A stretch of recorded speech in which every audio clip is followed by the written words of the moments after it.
So, ఇంక mehndi stills అన్నీ అయిపోయిన తర్వాత హల్దీ కోసమైతే చాలా ఫాస్ట్‌గా రెడీ అయిపోతున్నాను.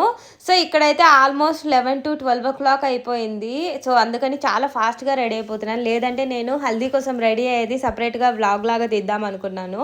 మా చెల్లెలు "నీకంత టైం లేదు. చాలా ఫాస్ట్‌గా రెడీ అయిపోవాలి. పద పద" అని చెప్పేసి కంగారు పెట్టేస్తుంది. అందుకే ఇక్కడ చేతికి కట్టుకోవాల్సినది భుజం దగ్గర కట్టేసిందనమాట. మా చెల్లెలు వాళ్ళందరూ కూడా చాలా ఫాస్ట్‌గా రెడీ అయిపోయారు.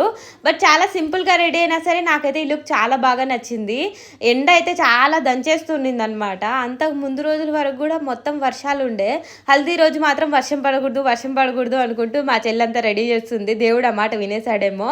జస్ట్ క్లౌడీ ఉండింది. అప్పుడప్పుడు ఎండొస్తా ఉన్నింది. అయినా సరే చాలా హ్యూమిడిటీ ఉండిందనమాట. ఫోటోషూట్ వాళ్ళకి మాత్రం చాలా కష్టమైపోయింది. ఎండొచ్చినప్పుడంతా కొద్దిసేపు ఫోటోషూట్ అంతా ఆపేసి క్లౌడ్ వచ్చినప్పుడు మాత్రం ఫొటోస్ తీసుకుంటూ ఈ ఫంక్షన్‌లో మొత్తం మా ఫ్యామిలీ మాత్రమే ఉన్నాము. నేను, మా మమ్మీ, డ్యాడీ, మా చెల్లి, మా తమ్ముడు, పద్దు ఆ టైంకి రీచ్ అవ్వలేకపోయారు. ఇంకా ఈ రోజే మొత్తం అంతా రిసెప్షన్‌కి రెడీ అవ్వాల్సింది. అండ్ అలాగే సాయంత్రం మెట్టెలు పెట్టేది, పెళ్ళికూతురుని చేసేది ఉంది గదా! సో, మధ్యాహ్నమే మొత్తం అంతా ఫినిష్ చేశామనమాట. 3:00 నుంచి రిలేటివ్స్ అందరూ స్టార్ట్ అయ్యారు. బట్ ఆ టైంకంతా మేము హల్దీ ఫినిష్ చేసేసుకొని ప్రశాంతంగా ఫుడ్ తినేసి కూర్చొని ఉన్నామనమాట.